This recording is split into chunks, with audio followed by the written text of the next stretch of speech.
168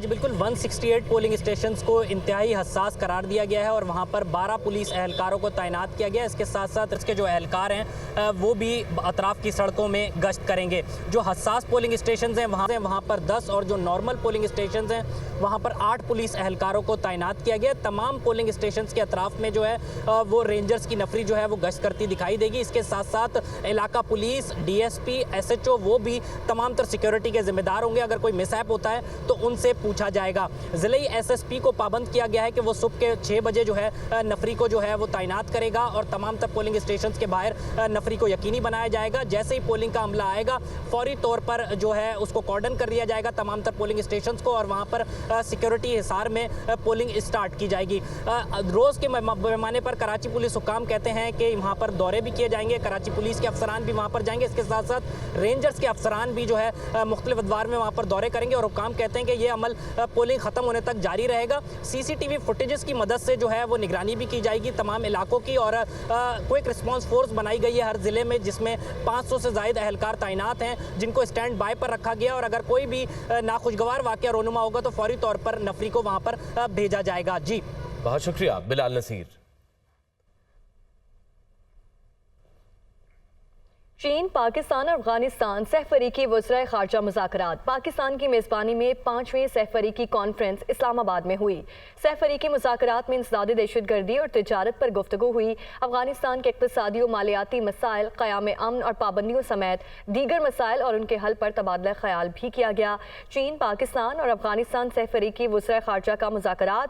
پاکستان کی میزبانی میں 5ویں سہ فریقی کانفرنس اسلام آباد میں ہوئی. سہ فریقی مذاکرات میں انسداد دہشت گردی اور تجارت پر گفتگو ہوئی. وزیر خارجہ بلاول بھٹو زرداری کا کہنا ہے کہ چین نے کشمیر سمیت ہر معاملے پر پاکستان کی حمایت کی اور پاکستان ون چائنا پالیسی کی حمایت کرتا ہے. اسلام آباد میں چینی ہم منصب کے ہمراہ مشترکہ پریس کانفرنس میں بلاول بھٹو زرداری کا کہنا ہے کہ اسلام آباد اور بیجنگ پرامن اور مستحکم افغانستان کے خواہش مند ہیں. China is Pakistan's largest trading partner, one of our largest export markets, and a major source of foreign direct investment. Through CPEC, Pakistan and China have engaged in mutually beneficial cooperation, benefiting the peoples and enterprises of both countries, while also helping unlock the economic potential of the region. Chinese investments and financial support is in keeping with the traditions of our unique time-tested friendship. China's invaluable support for Pakistan to overcome headwinds and recover from existential threats have proven that the friends in need is a friend indeed. We are very keen on trilaterally working to help the people of Afghanistan, to work economically in Afghanistan. There's so much that needs to be done, but I hope to be able to have a meaningful discussion along with the Afghan representative and our Chinese friends. As a result of the China, Pakistan, Afghanistan trilateral held today, we will make progress and we will tread the path before us together. ملک کے مختلف شہروں میں عمران خان کی کال پر عدلیہ سے اظہار یکجہتی کے لیے ریلیاں نکالی گئیں. لاہور میں ریلی کی قیادت چیئرمین PTI نے خود کی. اسلام آباد میں 5 خواتین کارکنوں سمیت 9 افراد کو گرفتار کر لیا گیا. تمام تر صورتحال پر یہ رپورٹ دیکھیے. عدلیہ کے ساتھ تحریک انصاف کا اظہار یکجہتی. کارکن ایک بار پھر سڑکوں پر آ گئے. ملک بھر میں PTI کا پاور. لاہور میں عمران خان کی زیر قیادت ریلی زمان پاک سے شروع ہوئی. اس موقع پر کارکنوں نے نعرے لگا کر اپنا جوش دکھایا. قافلے کے شرکاء علامہ اقبال روڈ، بورڈ والا چوک، نشتر روڈ سے ہوتے ہوئے میکلوڈ روڈ پہنچے. چیئرمین PTI نے گاڑی کے اندر سے خطاب کیا اور 14 مئی کو الیکشن نہ ہونے کی صورت میں دوبارہ احتجاج کا اعلان کیا. میں اب نکلنے لگا ہوں اور انشاءاللہ ہم تب تک سانس نہیں لیں گے جب تک الیکشن کروا کے اس ملک کا مذاق نہیں کرتے. پاکستان زندہ باد. اسلام آباد میں تحریک انصاف کی rally F9 park Mehran gate پر ختم ہوئی. ریلی کی قیادت اسد عمر، علی نواز اوان اور دیگر قائدین نے کی. ریلی کے اختتام پر خواتین سمیت متعدد کارکن حراست میں لے لیے گئے. راولپنڈی میں کمیٹی چوک سے شروع ہونے والی ریلی مریڑ چوک پہنچ کر ختم ہوئی. ریلی کی قیادت فیاض الحسن چوہان، شیخ راشد شفیق اور واسق قیوم عباسی نے کی. کراچی میں کارکن انصاف ہاؤس سے نمائش شرنگی تک گئے. مختلف سڑکوں سے ہوتے ہوئے کارکنوں نے خوب نعرے بازی کی. قیادت علی زیدی اور آفتاب صدیقی نے کی. ریلی کو کوریج دینے کے لیے آئے سوشل میڈیا تمام دوستوں کا شکریہ۔ پشاور میں ریلی کا آغاز پیر زکوڑی پل سے ہوا جو جی ٹی روڈ سے ہوتی ہوئی ہشت نگری پہنچی۔ کارکنوں نے عدلیہ سے اظہار یکجہتی کے لیے نعرے لگائے۔ شرکا سے تیمور سلیم جھگڑا، اشتیاق ارمن، شاہ فرمان اور کامران بنگش نے خطاب کیا۔ Welcome back. مرکزی صدر تحریک انصاف چودھری پرویز الہی کہتے ہیں حکومت کے ساتھ مذاکرات کی کہانی ختم ہو چکی، اب سپریم کورٹ کے فیصلے پر عمل درآمد ہوگا۔ نواز شریف پاکستان میں الیکشن نہیں انارکی پھیلانا چاہتے ہیں۔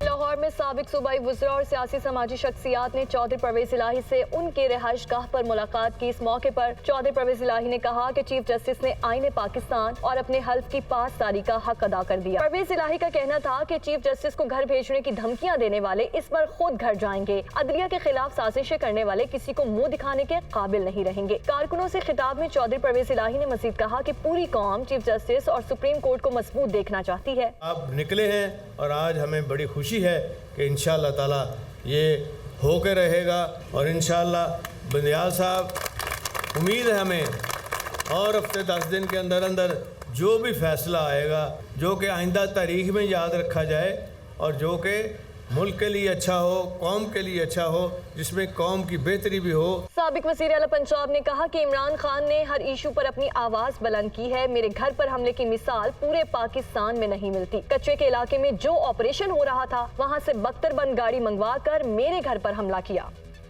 اور ملک میں مہنگائی تاریخ کی بلند ترین سطح پر پہنچ گئی۔ پاکستان نے سری لنکا کو بھی پیچھے چھوڑ دیا۔ آئی ایم ایف رپورٹ کے مطابق یوکرین، بھارت اور چین سمیت کئی ممالک کی نسبت پاکستان میں مہنگائی زیادہ رہے گی۔ ہفتہ وار مہنگائی 48.3%، ماہانہ مہنگائی 36.4% اور رواں مالی سال جولائی سے اپریل تک مہنگائی 28.23% ریکارڈ کی گئی۔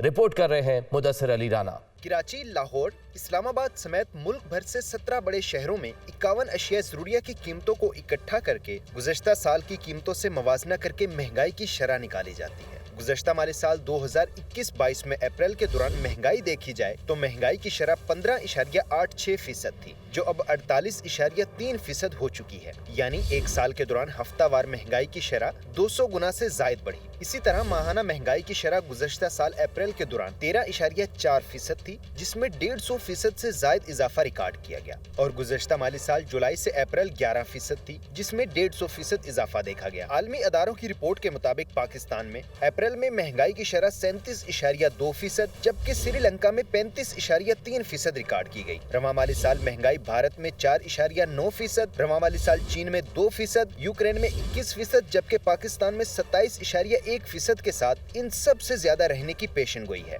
ترکی میں 50% رہنے کی پیشن گوئی ہے۔ ادارہ شماریات کے مطابق ماضی میں اتنی مہنگائی کبھی نہیں ہوئی۔ اپریل 2014 میں مہنگائی کی شرح 9.2% ریکارڈ ہوئی تھی، پھر 4 سال مہنگائی کنٹرول رہی، لیکن اپریل 2019 میں مہنگائی کی شرح 8.8% پہنچی اور یہاں سے آؤٹ آف کنٹرول ہونا شروع ہوئی۔ پھر اپریل 2020 میں مہنگائی کی شرح 9.5%، اپریل 2021 میں 11.1% اور اپریل 2022 میں مہنگائی کی شرح 13.4% ریکارڈ ہوئی۔ اب دیکھ لیا جائے فیکس آمدن تو 2018 میں فیکس آمدن 17,000 روپے ماہانہ تھی، جو اب بڑھ کر 25,000 روپے ہو گئی، یعنی 50% اضافہ کے ساتھ فیکس آمدن میں محض 8,000 روپے کا اضافہ ہوا، جبکہ مہنگائی انہی 5 برسوں کے دوران 400 گنا سے زائد بڑھی، جس نے غریب عوام کا 3 وقت کا کھانا ختم کر دیا۔ اصل میں جو انسان کی بنیادی ضرورت ہوتی ہے نا، جیسے سبزی ہے، دالیں ہیں، آٹا ہے، چینی ہے، وہ تک لوگ نہیں خرید پا رہے۔ صرف ایک سیلری پہ گزارا کرتا ہے، اس کے لیے تو چیزیں خریدنا بہت مشکل ہو گیا آج کل کے دور میں۔ آپ کی آمدن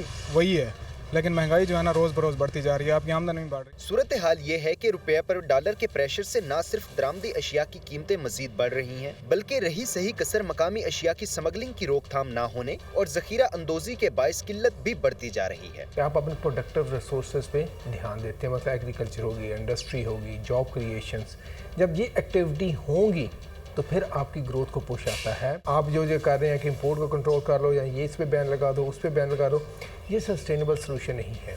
یہ سب کچھ عرصہ بعد دوبارہ انفلیشن کو ذرا بڑھا دے گا۔ خطرناک بات یہ بھی ہے کہ عالمی اداروں نے خبردار کر دیا ہے کہ مہنگائی آئندہ سال کے دوران بھی کم نہیں ہوگی۔ موجودہ صورتحال میں مہنگائی کو کم کرنا تو دور کی بات، اس سطح پر کنٹرول کرنا بھی مشکل تر ہو گیا ہے۔